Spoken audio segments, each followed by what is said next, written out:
ओ फुलटूसी मेरा सोना একদিন তোদের আমি বস করবো, একদিন তোদের আমি বস করবো, একদিন তোদের আমি। আচ্ছা কাকা, কোন মহান ব্যক্তি আমার নাম কুত্তার বাচ্চা রেখেছে বলতে পারো?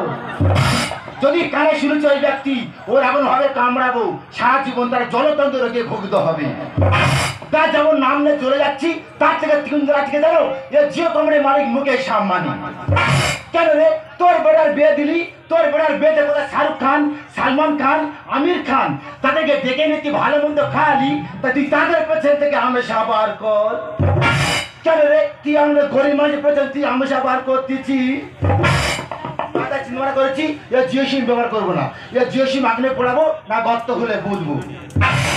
গর্ত হলে কোথায় খিদের প্রয়োজন দুটো খাবো তো, সে আমার বৌদি সে গেল কথা।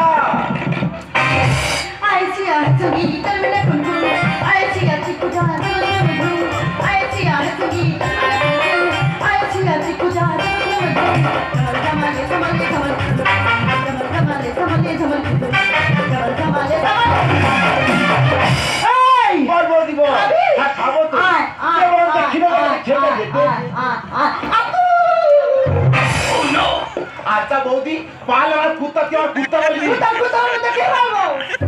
তার মধ্যে কুত্তা বলবি না, তুই আমাকে ডগি বলবি, ডগি। আচ্ছা বৌদি, আমার নাম কুত্তা রেখে ভালো লেগে, তাহলে বাচ্চাটা কেন রাখা হলো?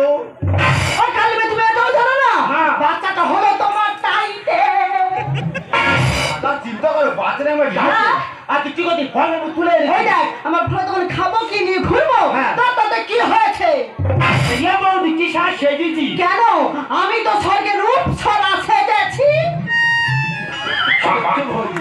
এই স্বর্গের রূপ ছড়া সেজে তুই আগে রাস্তায় পেরেছি। আচ্ছা, মুকেশ আম্বানি তোর বৌমা করে দিত।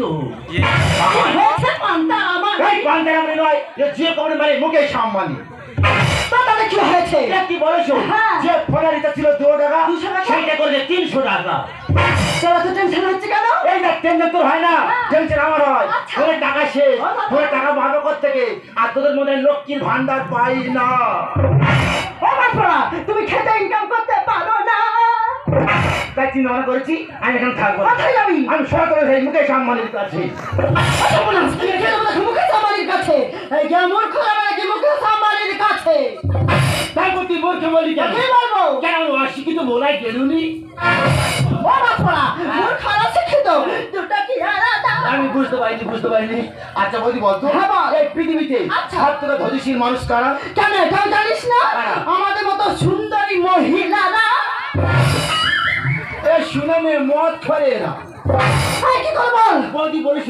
মদ খরে মদ দাম বাড়লো, এখন আন্দোলন করে না। গর্তের ভিতর ঢুকে যাচ্ছে, প্রশ্ন করবো যেন গর্তের ভিতর